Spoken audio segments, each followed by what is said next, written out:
Welcome to Time of Death. This video is for informational purposes and in no way meant to glorify or condone violence. In today's video, we'll be discussing the murder of Willie Miles Jr. Miles died on Thursday, October 25, 2007, 3 weeks after being shot in the 1700 block of East 103rd Street in Watts, according to LA County coroner records. Albert Jackson Jr. was subsequently arrested and charged with the murder. The following is the evidence at trial. According to the evidence at trial, victim Miles was a regular at the bus stop at 1717 East 103rd Street in Los Angeles, where he talked to students waiting for the bus in the morning and sometimes mentioned the Great Street Crips. The People's Gang expert testified that the bus stop was located within Great Street territory. One witness told police investigators he had heard victim Miles claim to be a member of that gang. Several days before the shooting on October 4, 2007, a young man on a bicycle approached Miles and engaged him in conversation. The man on the bike told Miles not to talk smack. Miles replied, "I don't give a shit." On the morning of October 4, 2007, witnesses observed Miles standing across the street from the bus stop, shouting at another man about an arm's distance from him. The man pointed a gun at Miles and asked, "Where are you from?" After Miles responded, the man shot Miles twice with a semi-automatic firearm and ran to a waiting white 1980s model two-door car. The shooter jumped into the passenger seat of the car, which then sped away. While he was running toward the car, the shooter's house slippers fell off his feet. Miles died in the hospital 3 weeks later as a result of a gunshot wound to the chest.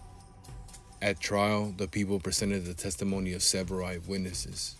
Rivera, who was standing across the street at the time of the shooting, testified a man approached Miles, argued with him, pulled out a gun, and shot him and ran back to a two-door white car, with his slippers falling off during flight. She had identified defendant Jackson as the shooter from a photographic lineup.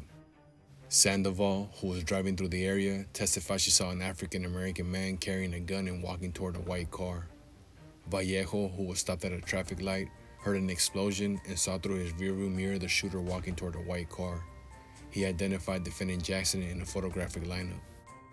DNA evidence from hairs collected from the slippers left on the road was also introduced. After the hairs were tested, 6 potential candidates, including defendant Jackson, were identified through CODIS. Comparison with a buccal swab from Jackson confirmed the DNA match.